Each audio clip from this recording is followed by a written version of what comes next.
What up, my freaks? RuinusInsight here with part 54 of my Total Warhammer 3 Ikit Claw Immortal Empires campaign. So as we saw last time, Queeg Headtaker debuted in a battle against the forces of the Knights of Caledor fighting Imric over the Black Iron Mine. We were fairly successful there due in no small part to the power of the Plague Claw catapult bombardment, though Queeg came very close to death in fighting Imric there. Nonetheless, we were able to pretty much avoid all casualties and are ready at Karak Azul for when the dwarfs spawn next turn. Yes, we are basically there. The end is now truly nigh with only one turn remaining, which is what we'll be doing this episode, and then hopefully ending the turn and seeing where that takes us. Now, let's see what we gotta do. Let's move everybody we can. Shaif does still have a battle here, as that's a Rite of Primeval Glory army that we have to fight, so a ton of dinos there, if nothing else. I'm gonna be pretty interesting here, as this army isn't particularly adept at killing that sort of thing, but we shall see. Now, let's see, charge lock. Let's start with you, buddy. You are going to take Norden, and you are in range, so to Norden ye shall go, and that'll max out this province. Alright, colonize the place at tier 1. Let's not do anything else with our food right now. We'll need it, I'm sure. And then we'll obviously go into expansionist planning as always, and Norden, you can get that port. At least it'll help the place grow faster. Wolfenburg will upgrade you because you have a gold mine. We don't want to lose you. And we'll probably be replacing that rubbish pit with more growth shortly. Also, if we are in range of Salzman, it may be beneficial to try to take it over next turn as well. Ooh, hello. Looks like these guys are going to try to go there. I do wonder if they'd be willing to trade it to us for basically nothing, though like Middenheim, because it's a province capital, they may not be willing. It does look like we can reach us next turn. The scaling might also go for it. I guess we'll see. I suppose if the scaling get it, it is their territory. At least they're partially in that territory already. Now, Buck the Harmless. You could assassinate, well, let's see about that, I guess. Go give it a try, maybe you can level up doing this. You did succeed. Buck the Harmless becoming slightly less harmless. Let's get you leveling up assault units instead of assassinate, however, as when the dwarfs and orcs arrive, I do imagine there will be work for you. Throt, you gotta go to Fort Jakova. This is the last territory of the Kislevites that is near to this area. And maybe they'll be dead before the orcs spawn. Let's auto-resolve this, sack the place, and then move back in to occupied. Sack. Free Warlock Augmented Weapon. Not that the Warlock Augmented Weapon is all that good, mind you, at least not for Lords. Could be better for Heroes. Mostly because most Lords, with the exception of, I believe, Assassins, all have access to magical damage through their skill tree. Anyway, loot and occupy the place, and free iron out of this as well, but I think we gotta start with growth, and then we'll do the other stuff after. Alrighty, Throt, good job, buddy.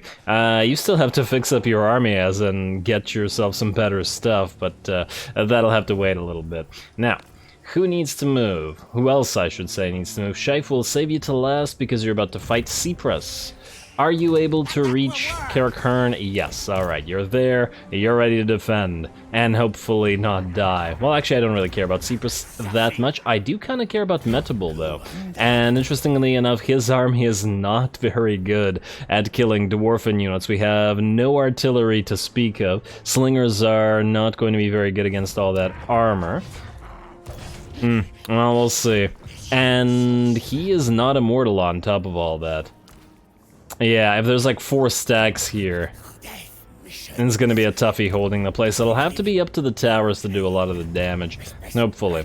Oh well. We'll do the levels right before the next turn, or right when they spawn, I guess. Corporal, you still have to sit there, man. The elves are at war with us now. Carrick Zorn is also probably where the enemy will spawn, so you're gonna have to hold off tons and tons of dwarfs alone. Mutant. Is Corporal immortal yet? Wait. Yes, he's immortal. He's level 20. Ooh, did I get him immortality? Please tell. Oh wait, immortality now is given automatically, so good. Even if he dies, he will survive, or even if his army dies, he will survive, I should say.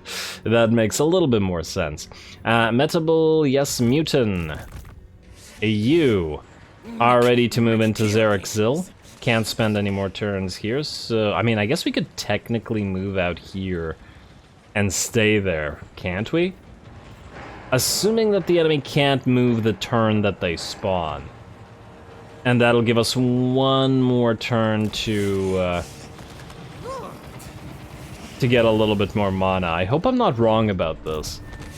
Because if I'm wrong, then Mutant dies, and then these armies just do whatever they want here. If that happens, I guess we're gonna have to send Ikit down. Actually, speaking of Ikit, I want you to be in range of Brion in case Grom the Paunch attacks it next turn.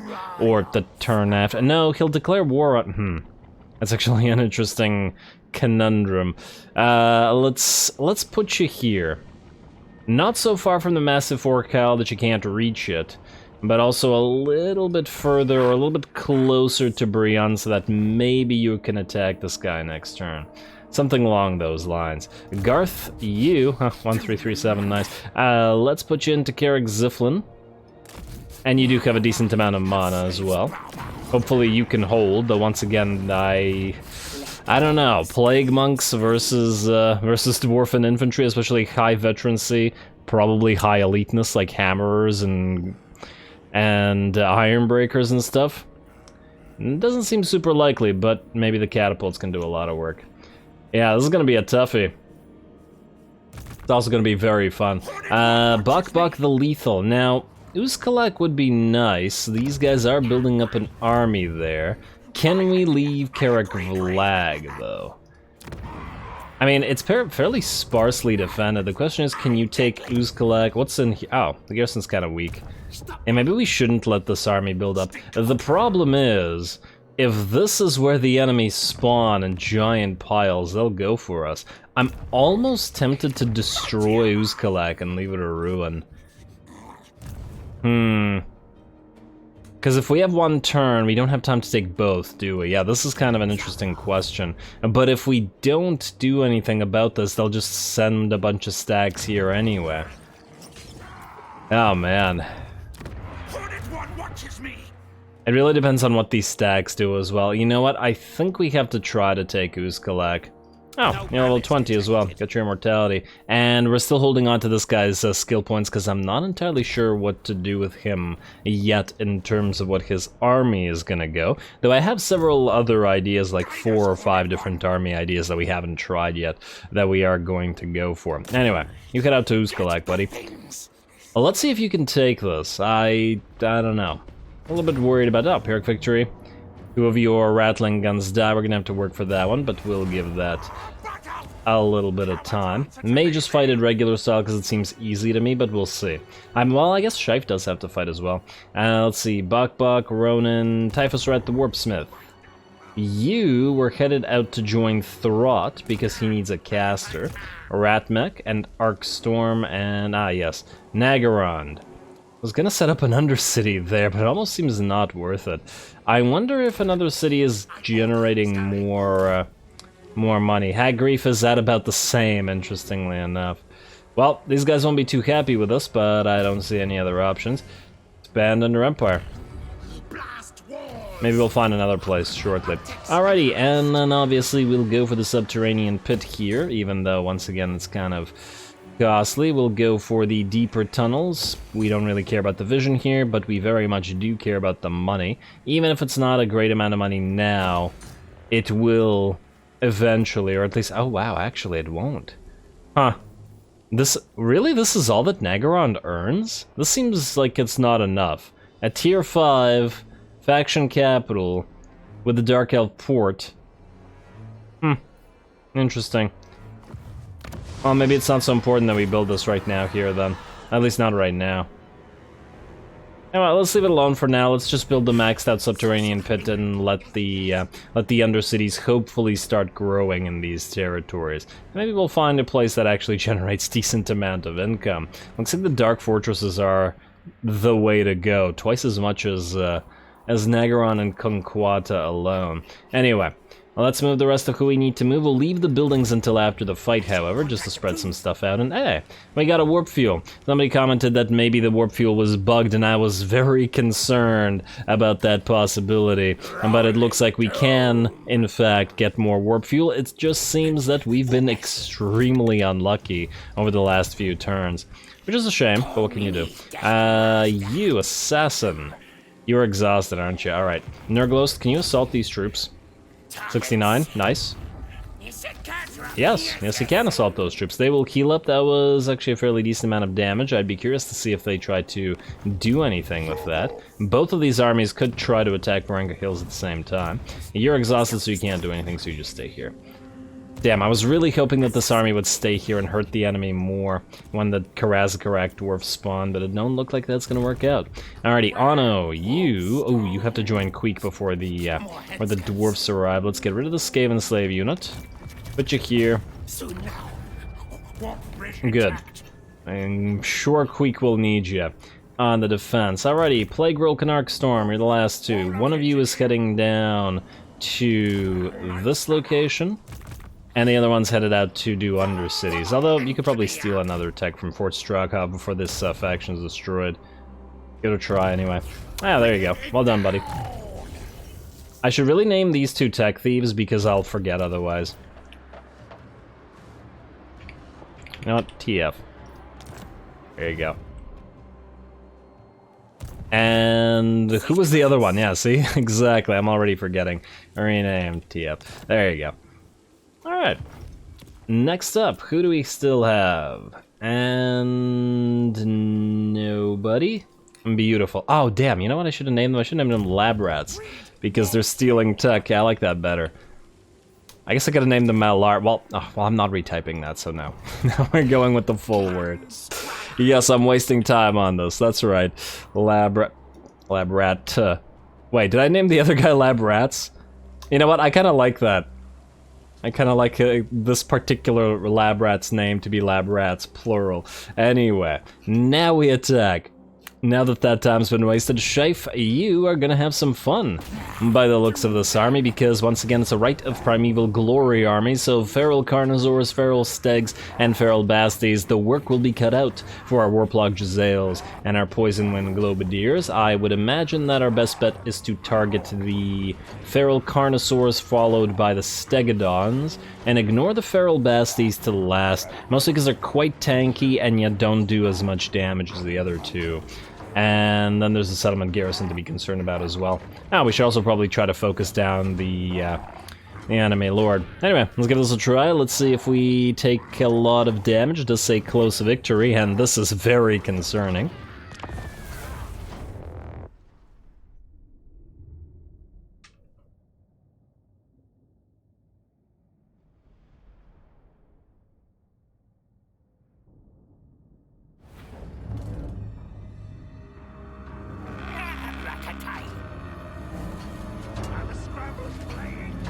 Alrighty, here we go. How well we do here, I think, will be determined almost entirely by how willing the AI will be to fight off our clan rat summons, rather than moving on to kill our Jezzails, as well as our Poison Wind Globadiers, because, I mean, that is a lot of dinos. Though granted, once again, the Feral Basties aren't that much of a threat. The Stegs and the Carnosaurs are potentially very threatening. Well, the Carnosaurs to our single target entities, at the very least. Anyway, we're going to start this off by targeting the Carnosaurs because they're the more fragile of the dinos here. Obviously, only our Jezzails can reach them, and this is one of those situations where I do wish that we did have Warp Lightnings rather than Plague Claws. Speaking of those Plague Claws, they immediately try to fire upon the units of spawned cold ones, feral cold ones, that is, and we had to shut off all of the auto fire on those Plague Claws immediately. Fortunately, the Feral Cold ones were out fairly quickly between Contaminated and all the other stuff, and the Plague Claws, the Plague Monks rather, and just chasing them off, so that's just fine. And it does look like the enemy army is still not moving. They will be waiting for their reinforcements. Another 30 seconds, and it looks like we'll be able to get at least one of the Carnosaurs out of the picture before the enemy attacks, though only a single Carnosaur doesn't seem like all that much. We'll see. Alrighty, and he's turning away and he's running. He ain't dead though, and I think we might not be able to finish him off. Yeah, we didn't get very good luck with the terrain here. They are slightly protected by this hilly terrain, though we did get the hill that we could spawn our own catapults on top of as well. If this was against an infantry army, then that would be fine, but it would have been nice to be able to attack those dinos. Anyway, it looks like the Cold One summons are done for. The enemy's milling around a little bit with their dinos, and their second Carnosaur is starting to take a little bit of damage, but now their enemy reinforcements are on the field, and it does seem like they, as in the enemy, will be moving towards us. There we go. They're either reforming or moving now. And is that... Oh, they actually separated their two Carnosaurs and sent them out this way. Alrighty, well, that's just fine. Looks like they have been distracted by our Clan Rat summons and are starting to take damage from the Jezzails. And here come the Poison Wind Globadiers as well, firing on all that. Of course, they are anti-large, and they do pretty okay damage as well. So we'll see how effective they are here with the Carnosaurs.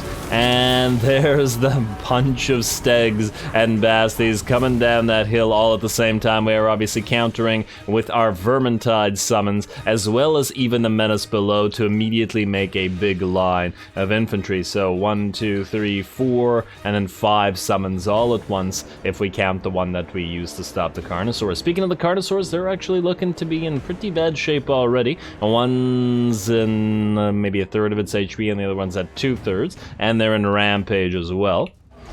But yeah, I'm thinking that the Carnosaurs aren't going to be the biggest concern here.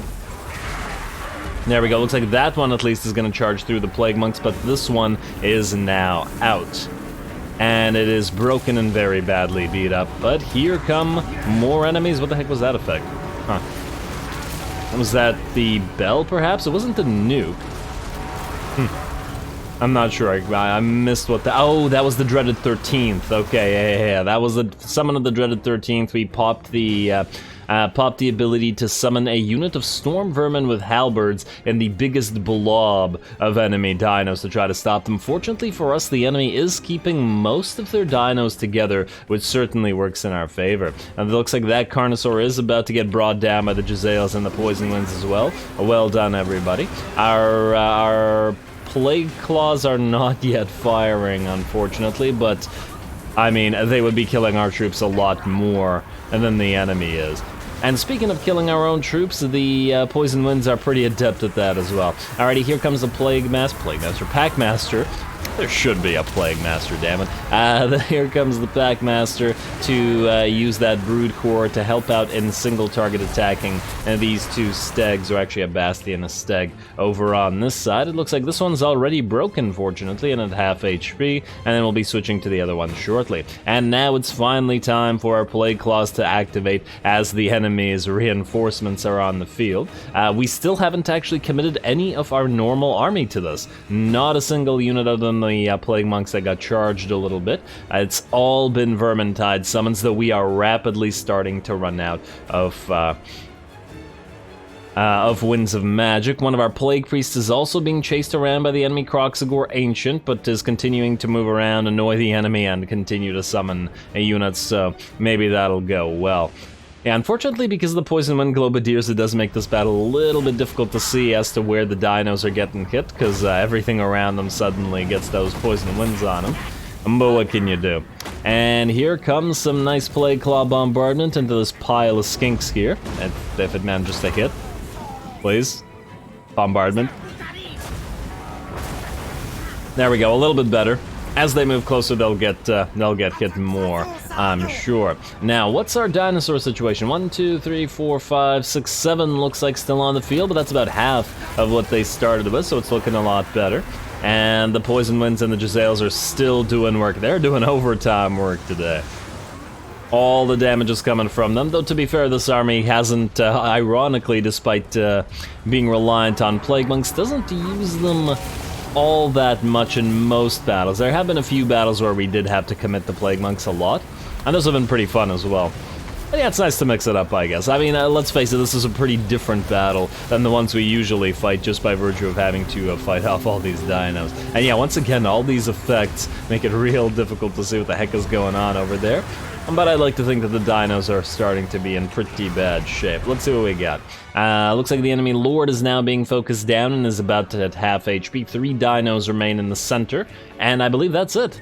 Down to 3 now. Another feral cold one summon on our Plague Claws this time, but no threat because after the first summon, and I forgot that the summon was a thing, I moved one of the unit of Plague Monks to the catapult specifically to protect them. Otherwise, it looks like this battle is going very much in our favor. The Plague Monks don't have to be committed. The enemy Lord is near to death, and I don't imagine once again that these 3 dinos are going to stand too much of a chance. Here comes some skinks to join the fray, but too little too late. They needed that infantry support back when the dinos were at full HP and still charging. Kroxigor Ancient is trying to run away but failing and drops down, having to let his dinos to their doom. Dino sort of just towering over those clan rats and the poison winds. They've just been standing in poison winds the entire time, and it looks like they're all running without having to commit the Plague Monks. We are good. Well done to the Jezzails, and well done to those... Oh, there goes a Scorch, just because we can. I guess we do have to chase enemies around. Alrighty, yeah, I'm curious to see who did how much damage here. So, Poison Wind Globadiers. Wait, what? Why did it select the Jezzails? I specifically had you guys selected. We got 10,000 damage, 12 kills. We got 15,000 damage, 35 kills. And we got... another 15,000 damage. Pretty darn good. Pretty darn good considering it was a lot of single target entity attacking. And then we got 28k damage on this Jezzail unit and 26k damage on this Jezzail unit. Yeah, I think if nothing else, you want at least 2 Jezzails in pretty much every single army, no matter the theme of the army, just in case. It's always good to have a couple of Jezzails. They're just too good at too many things at once. They can snipe pretty much anything, even though they're better at some things. They're perfectly great at killing elite infantry or single targets, or lords, well, which are, well, you know, single targets, but nonetheless, and even sniping enemy artillery back, especially in those situations where we use stock to our advantage. Yeah, well done to the Jezzails. They've been a rock throughout this campaign. You gotta remember to get a couple in Queek's army, as he currently lacks, well, any ranged at all. But yeah, he'll have a difficult time fighting single target entities if he doesn't have at least a couple of Jezzails. And there's certainly time to have a couple of units of your rattling guns in there as well. They're better at killing giants and lords than the Jezzails are, but the Jezzails are much more of a multi-purpose tool, and they're just very good at a lot, so, yeah. Anyway, I'll be done.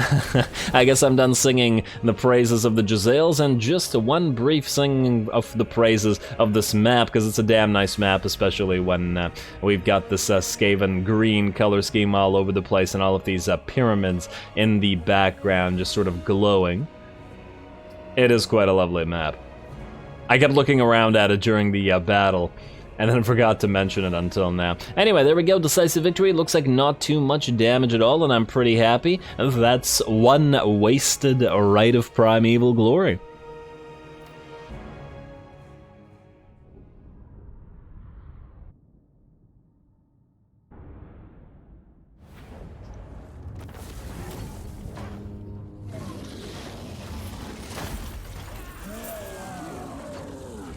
Alright, gotta admit that went considerably better than I was originally thinking that it would. Fortunately for us, the AI is quite bad at making use of the strengths of this type of army. Really, all they had to do was charge directly through our clan rats and our plague monks and just go for our catapults and our ranged units with this massive line of dinos. There was no way that we could have stopped them, but once again, it is the AI, so they get bogged down and by infinity summons. We are going to, I think, heal. Well, then again, we'll probably be able to auto-resolve. Yeah, that should be fairly easy to auto-resolve. But then again, who knows if there's another army nearby. Then again, 1,500 money really isn't that much. But neither is 4% healing. Let's take the money. And are you able to move far enough away, I wonder? Let's see. Income from post-battle loots. Well, another crown of command that we can hopefully turn into something better. You are obviously going to auto-resolve. Yes. 0 losses. Very nice. And some free food. And hopefully we can both sack it and take it. Free 2k if we do. Let's... Okay, please don't move too far away, buddy. Hey, another Pipes of Piebald, and yes, we can. Statues of the Gods ours as well, loot and occupied at tier 1. Beautiful. Alrighty, and we'll be able to heal, not quite to full on the one plague priest that got hurt, but nearly so. Are you ready to peace out yet? No, seems not yet. Alrighty, let's see what they say after we take the Deadhead monoliths and some other stuff here. They're probably building a full stack somewhere nearby. I am a little bit concerned that they will, that if we move to Suntree Glades, the elves will move down there, though I suppose they could go for Antok at any time. We really can't stop them. Ooh, also, before I forget, research. Now, we should probably do one of the quickest researches that we can that would benefit us immediately, and that's gotta be the clan rat leadership. I assume that this also applies to clan rats that are within garrison, so this is a pretty direct upgrade, and it'll only take 2 turns, so hopefully. Alrighty, next up, we got buildings to build, then one more fight, and then we end the turn. So, let's start with... Okay, no, not you. Well... No, you know what? No, not you. Let's start with the lower territories. Sudenburg, yes, let's start building a wall there immediately. Harbor and breeding pit, oh. I will miss materials at sea forever. Kislev, let's start upgrading you. I do wonder if you'll rebel. You know what, let's not bother collecting the income from here. Also, looks like Arguelon and the other Wood Elf territories are now negative public order, though they will go positive again shortly, so not a big deal. Prague, growth, and marble, please. Hawkland. No walls as yet, so I guess we're going for wood. And I misclicked that. Alright, there we go. Do we collect the income from here? Yeah, I can collect the income for now. Kurun, ready for an upgrade. Ooh, 5.4k though. It's pretty steep. You know what, let's hold off on that. We'll see if we have other stuff. Temple of Heimkel, yes, let's get you up to tier 3. Icetooth Mountains, Pack Ice Bay, yes, get those walls, get that iron, get that port. Next up, Southern World's Edge Mountains, more growth for you, Talabek Land. Let's go for the walls at Kemperbad, I guess. Though once again, the expense is pretty horrific. Well, what can you do? Rubbish Pit for you. Oh, wow, you're actually going to rebel. You know what, I think we need a temporary Taskmaster's platform here. Just so we don't have to deal with that. Erengrad definitely gonna upgrade the walls regardless of the cost, as we can't afford to lose the place. Stirland, yeah, sure, 400 money for a little bit more cash over time. Alrighty, and the Cracked Lands will be generating tons and tons of cash for us once the province is maxed out, so let's keep maxing it out. Let's get you some walls as well, El Calabad. Nice, Blood River Valley. And Doc Karaz, Berg de Wazbeg, there's a very good chance that all these territories are going to fall over the next few turns. I'm almost tempted not to bother upgrading Berg de Wazbeg because there's a very likely, or very high chance that Tricky attacks us here. Maybe just try to upgrade Doc Karaz instead, as it's less likely to fall. Try that. Honestly, this is 1.7k, it's not even that much, let's just do it. And then if it doesn't work, it doesn't work. Help it, hopefully you're safe. I will ignore this for now, but I'm just gonna hope that you're safe. Warp Lightning Capacitor, sure. Blighted Marshes, oh wow, we barely have any money left. Oh, and Skaven Blight, yes. We deleted your growth building, and it will now be replaced by the Den of Secrets so that we can build all the assassin stuff here. And then the only building that we will lack here is the Arsenal. It would be nice to have the Arsenal here as well so that Skaven Blight can be a one-stop shop for all of our recruiting needs. But we'll have to delete either the scrap heap, which provides a recruitment cost reduction, or the Taskmaster's platform, which is just generally nice to have. Plus, we do recruit heroes here as well. I'll have to think about that. I suppose for now, we do have the arsenal over at Sartosa, and I suppose we could build another one somewhere else, but yeah, once again, I'd like to be able to recruit absolutely everything at Skaven Blight. Alrighty, what else do we have left? Another Temple of the Horned Rat at Crooked Fang Fort. Not super critical. Frankly, we should probably delete those, but while Queek might need a retrofit later on, let's hold off on that. And the rest of this stuff doesn't seem all that important. Let's go back to the stuff that we skipped over. Like, I suppose we can pay the... Oh, we can't pay the upgrade for Kurun, which was 5.4k, because we don't have that yet. Actually, though, if we fight again, we might. So maybe we do that. Okay, so first of all, two things. Diplomacy, quick deal. Tribal fury. Military alliance scaling... Okay, no, you know what? Not military. Defensive alliance. Warhost of the Apocalypse. And they won't do it for 4k. What if we join your war... Oh, you're not fighting anybody. Oh, you little coward. You little coward, Archaon. Who do you want to fight? How about the Spirits of Shan? Oh, you'll do that for free. Bowman of Orion? You'll do that for free. Spinus Zotek? Oh, nice. Sylvania? Yes, great. Orlo Errant. Okay, so he hates everybody, basically.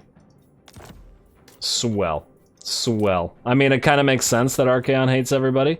I don't know if this is... No, he doesn't hate everybody. He seems to not hate the Spirit of the Jungle as much. Weird. Huh, and he doesn't hate Talaqua. Why? Why the lizards? Why the lizards, Archaon? I'm still willing to pay you for this, though. Why not? Why not set him against everybody? Oh, he doesn't want to do the Knights of Calidor. Alright, fine. Don't bother with the Knights of Calidor. And don't bother with Itza. Do the rest of that. Like so. And now, Defensive Alliance. Beautiful. Oh, and for this, join... Oh, okay. Okay, he doesn't want to do that then. Fair enough. Well, the Grimgore and the Crooked Moon ones are the important ones, I guess. And yes, we'll do defense... Well, actually, now that he's at war with everybody, do we need to bother doing Defensive Alliance? You know, I guess we want him to not... We want us not to get attacked by more factions right now, so I'm willing to go defensive with Archaon, even though there's probably a lot of factions that are going to get real pissy about this. Including... Oh, no, actually. These guys like our treaties with the... Huh.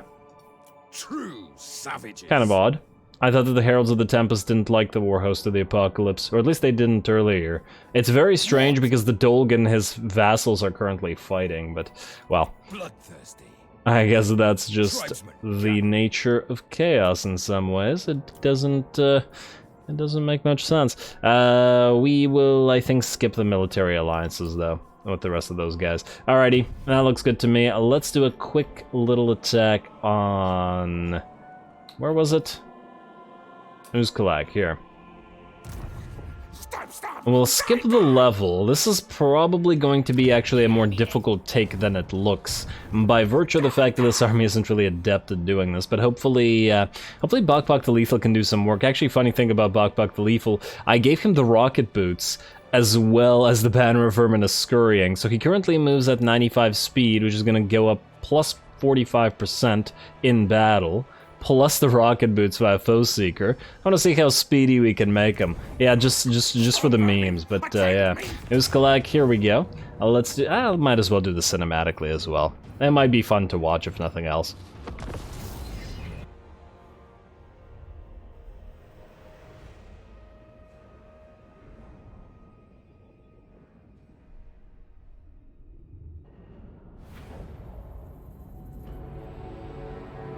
Yes, good. Alrighty, here we go. Our army is extremely basic, but we do have the advantage of our plague claws here. So we will be taking full advantage of that and bringing down the enemy towers and then bombarding the enemy to the best of our ability. Depending on how impatient I get, we'll see how much ammunition we can go through. Now, all the plague claws are starting off focusing on this one tower here. This is our second volley. And it looks like it takes exactly 2 volleys to bring that thing down from 4 Plague Claw catapults. Unfortunately, the tower did manage just to reach one of our Plague Claws and take out one of the models, but it shouldn't make that much of a difference at the end of the day. Alrighty, time to bring down the second tower, then the third, then the bombardment of the rest of the settlement begins. Now, we don't have a lot of range other than the Plague Claws. At least, we don't have a lot of range that will be effective on top of the walls. Neither the Rattling Guns, or to be perfectly honest, the Poison Wind Globadiers are particularly good, unless they've got a really nice angle for enemies' standing on top of the wall, and even then, when they're over the wall, the Poison Wind Globadiers, as I recall, have a really difficult time or are otherwise incapable of actually lobbing their globes over walls. So we're going to probably have to take a lot of the interior here by virtue of the clan rats, and well, and I guess we'll see what Bok Bok the Lethal can do as well. He's pretty okay. He's got 69, nice melee attack. He's got poison, decent amounts of attack, and of course regeneration on that brute core, plus 138 speed. It's ridiculous. That is absolutely ridiculous. He's faster than most flying units. I think without buffs, he's faster than all flying units, actually. Actually, I'm not sure that without buffs, I don't think anything moves faster than this. Correct me if I'm wrong, but yeah, it's obnoxiously fast. Plus, we can bump that up by another 25% via Foe Seeker. I love it. It's completely pointless. It does nothing for us, and I love it. I still feel like we should probably give the banners of Verminous Scurrying to foot lords like assassins or Queek or Deathmaster Snitchhoop, I guess is an assassin. But basically lords that don't have mounts, because it's a fairly significant amount of speed upgrade, so even if they are slow on foot, we should be able to get them up to like 60 speed or maybe something along those lines, and that's pretty darn decent for infantry. It's like ogre speed, so yeah. Alrighty, well anyway, bombardment time. The enemies are on top of the walls, or at least they are a little bit on top of the walls, though I do imagine the AI will be getting off of those fairly soon.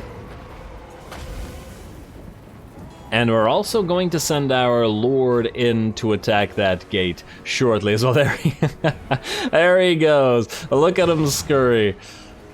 I wonder at what point the animation... At what point of speed will the animation of the Brood Horror start looking really weird? What if we get him to like 200 speed somehow? I think there's a couple more ways we can increase his speed. The Pipes of Piebald give him another extra 4% speed, and there may be another few ways. Now I'm kind of into this.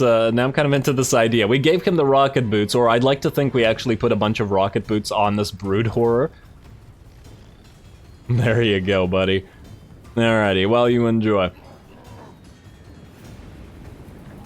Actually gonna be kind of curious to see how it looks when he charges units, which I guess we'll see. Anyway, he's gonna be working on that gate for a little while, but I'm gonna speed it up a little bit while we get into position, as otherwise it's not super interesting. And frankly, we've seen Plague Claw bombardment quite a few times throughout this campaign, so I'll let them do their thing a little bit. I'd rather watch the infantry fight at the same time, or at least the Plague Claws not be the only things attacking. We can watch a Poison Winds lob a few globes out there.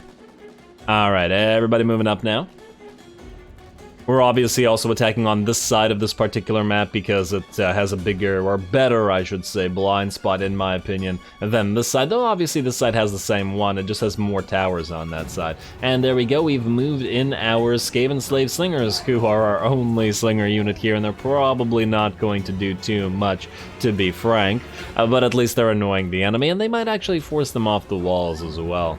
And the Plague Claws are now separating into firing on various units, whatever they can reach. There's a Boar Boy unit that's reasonably reachable here, so we're going after them, as they're obviously a fairly high-value target there. And it looks like the Poison Winds are going to be doing some damage. Wish we had at least a couple mortars in this army. But obviously this is a cobbled together army that we took 2 turns to put together, just so that Bok Bok didn't not rout, but rebel against us, because his loyalty was low, at 0 upon the Confederation. Alrighty, well it looks like the walls at the very least have been pretty much cleared, and here come the clan rats getting into position, and we'll be moving into the settlement shortly. The Poison Winds and the Slingers will continue to fire on those few remaining units that are on top of the walls, but I guess it's about time to start watching the melee shortly. As soon as we get in here and get into position for everybody to move in. In fact, we can just speed this up a little bit once again while everybody positions themselves properly for some good times. Slaneshi Giggle. And there we go, here comes Bok. He will be entering the fray now, fighting by himself. I wonder if we could get him some more armor as well. He does have the rocket boots, which give him extra speed, but at the cost of extra armor, which is really quite beneficial on these brute cores, increasing that massive amount of effective HP due to the regeneration further. He's doing pretty okay, though. As I understand it, the brute cores have less oh wow, that actually looked pretty good in terms of splash damage. I was about to say that they, I believe, have less splash damage than the bone breakers do, because they're more of a tanky unit, but maybe not. Maybe they have similar sort of splash abilities. Plus, they have the speed to completely outrun the bone breakers, plus the regeneration. There we go, looks like he's doing pretty good. Let's see, he's already got 26 Orc Boy kills to his name, plus he's acting as the anchor of the line, completely out front, so most of the attacks are hitting him rather than the clan rats behind. Of course, these are only clan rats, and they are very, very fragile. There's a good reason that we don't use too many clan rats throughout this, as they're just there to hold for a little while. Slightly better than Skaven Slave Spears. Alrighty, well done to Bok though. Perhaps this Bok is not going to be harmless. Perhaps he will have been aptly named, though I suppose the harmless has been aptly named as well. Now we do have a sorcerer. Wow, that's a nice charge. Look at that. Okay, maybe the speed does have something to it. He just charged out of all of that and charges back in. Oh, I like those. Oh, he looks like he's having a great time. That seems pretty fun, I gotta say. Here you go, buddy. Although I imagine that even without the speed buffs, the brute horrors are capable of this, but I'd like to think that the speed buff helps out at least a little bit. And oh, does the banner of Ruinous scurrying also increase his? Can you see the stat here? No, you can't see the stat here.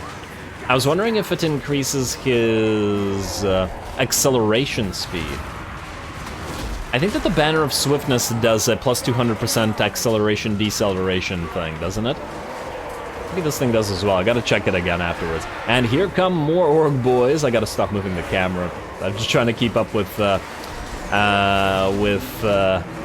Bok here, which as we know is going to be kind of tough. And there we go, another Warp Lightning coming down right into the middle of that enemy horde and completely wrecking my computer as it can't keep up with all the lightnings. Looks like our Warlock is doing pretty good as well. And we do have quite a bit of mana in this army, so he's got plenty more Warp Lightnings where that came from. Though I think not many other spells available to him. Otherwise, we'd be popping Death Frenzy on the Clan Rats here. Speaking of the Clan Rats, more units are streaming into the foray here. We've got the Poison Winds, as well as our unit of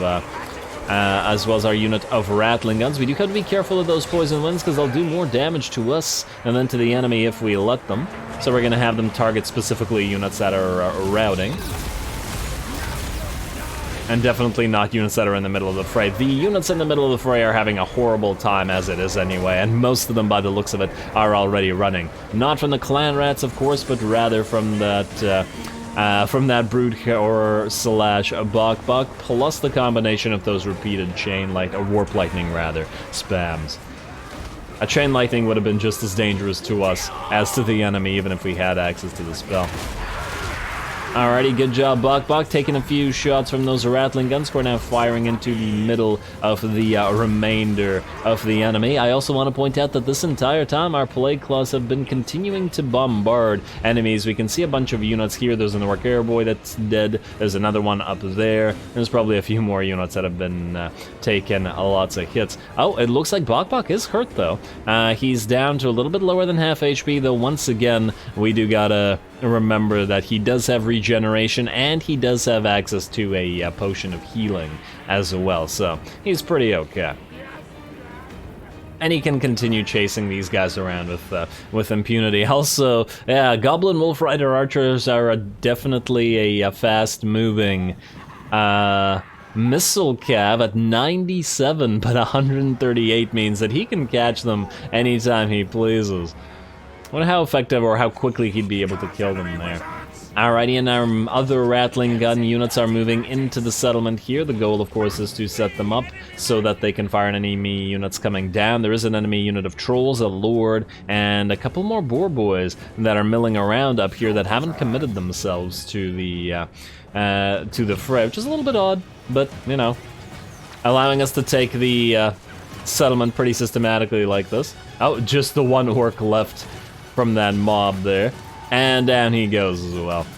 I just love watching the Rattling Guns fire, it's so entertaining. Alrighty, and what do we have on this side? Oh, well, a Goblin Wolf Rider Archer unit. Maybe they deserve some attention from either Bok or the Rattling Guns, and these Rattling Guns are gonna take us up on that.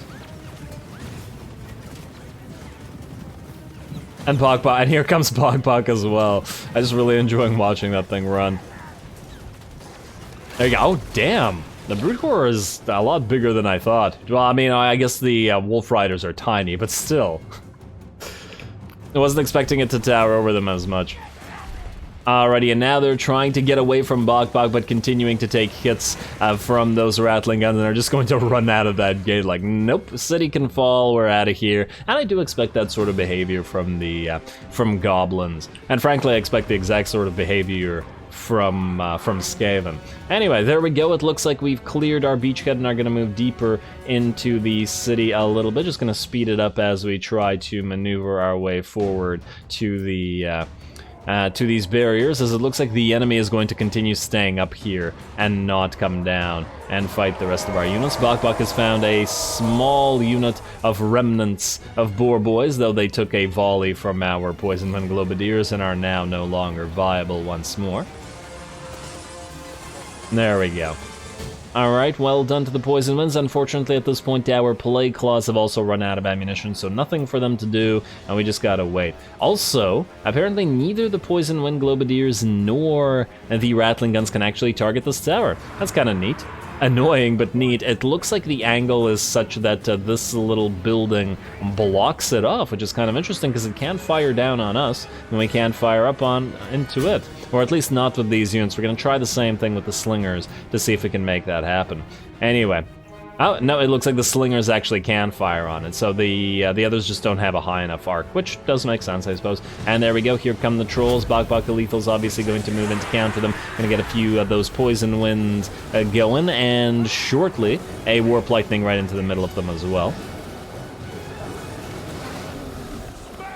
When they're standing like this in a blob, even though it's not usually effective to be Warp Lightninging Trolls, if they're going to oblige like that, we might as well. There we go, and after that they are getting down to about 2/3 of their HP, and we should be able to deplete that much more in a few seconds. There we go. Now that the Rattling Guns are firing,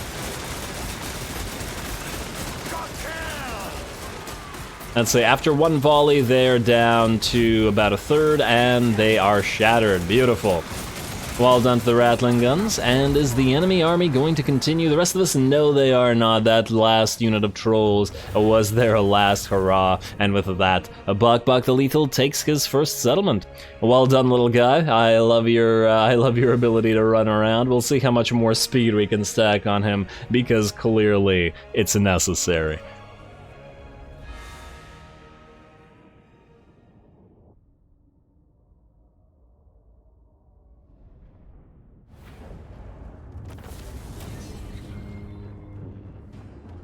Alrighty, took a little bit more effort than I would have liked perhaps, but I'm reasonably happy with the casualties there. Now, can we take this a tier 3 at least?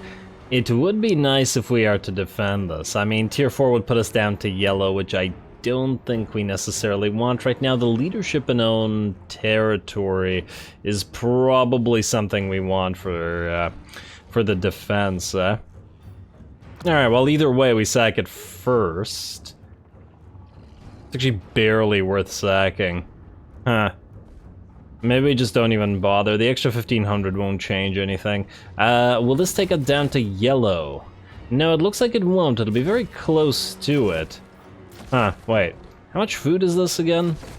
Increase settlement level 40, and then... Wait. Did that decrease? By 20, by 20, by 40, and then by 40 again. Huh, we could take it a tier 4. Will we have... The thing is, we won't have enough time to build any defenses here. That's the issue.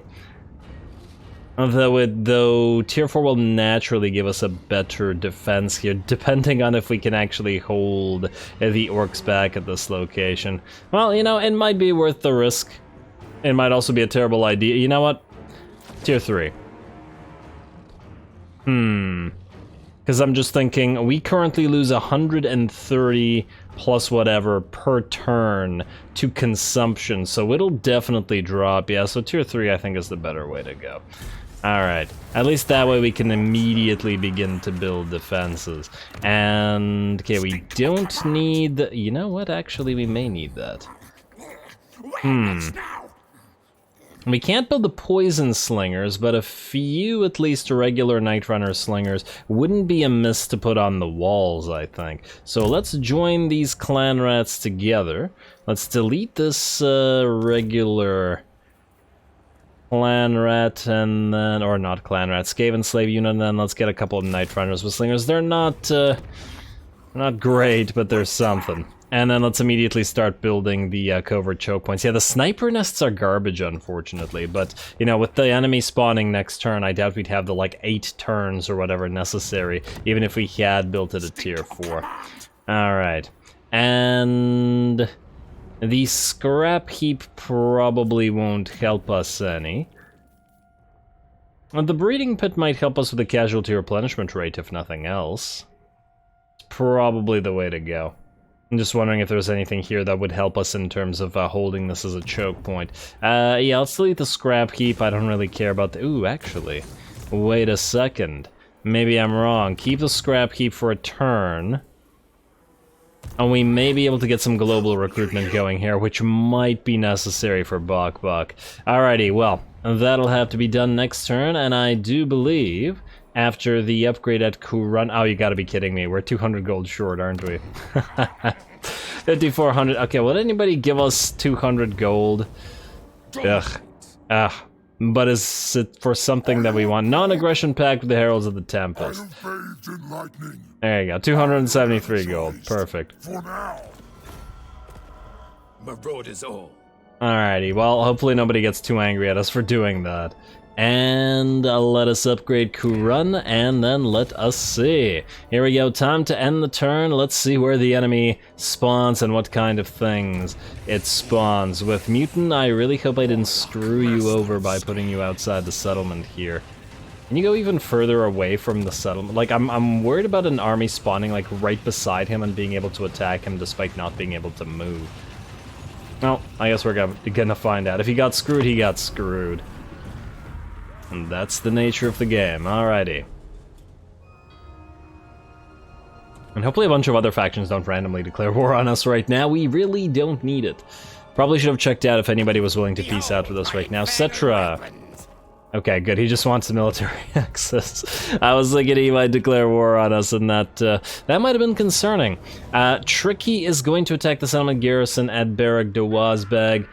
I don't care enough about this to fight it, so he can have it. We'll just take it back shortly. And he's gonna sack it, okay, and he's gonna stand right there. Oh, we're gonna have to pick between either killing him or not, and it's probably going to be not, as in we leave it to the dwarfs that are about to spawn. Alrighty, and no other attacks, which means here we are, the endgame has arrived, or, well, the endgame scenario at least has arrived. Alright, trait gained out. Oh my. Okay, oh my. 1, 2, 3, 4, 5, 6. I fear that Mutant will not survive this. Recruitment cost for Obside, construction cost for all buildings, creator, constructor, yada yada yada yada. Ally begins outpost construction, settlement receives plague, ready for duty, settlement receives plague, plague, plague everywhere. The biggest wall, boss wants teeth, so he is gonna smash, come and have a go at us, you stinky git, alrighty, and the dwarves have decided en masse that it is time to finally settle their grudges. All of them, in a single tide of blade and gunpowder. They should have gone with axe. Should have gone with axe. While some grudges may be justified, others seem to be thinly veiled attempts at a land grab. They are no longer open to diplomacy, so the only solution now is destruction. Huh. If they're no longer open to diplomacy, does that mean they're at war with everybody? And hello, what do we have here? Ooh, Ikit, you got a lot of work to do, buddy. A lot of work. And... huh, okay, this guy sailed out, which probably means he will attack Brion. Maybe I should have built a temporary army there. Well, too late now. We're gonna probably start with Ikit next time. Let's see what else we're looking at. Huh.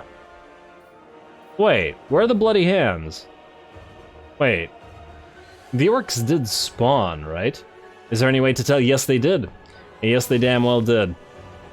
Okay, there's some dwarves here. And they are at war with Drakenhof. Zufbar has respawned.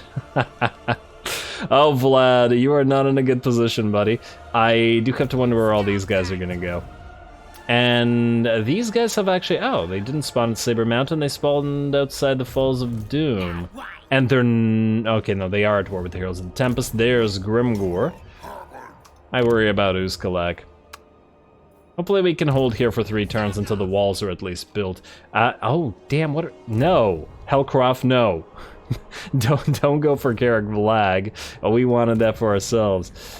Maybe we could quickly run over and grab it with Bok. That's interesting. Alrighty, let's see where else they... huh. They didn't spawn here either. Okay, that's interesting. Well, that was a waste of 3 global recruitment points. Now I'm just wondering whether we should keep this guy or delete him. Try to send him by the sea to here, or to reinforce something up here. Might be worth keeping him around for a little bit. Also, these guys are at war with the Orion's camp. I do wonder whether they'll completely ignore them or not. But they are uncomfortably close to poor Corpable. Yeah, I'm not sure Corpable's gonna be able to hold.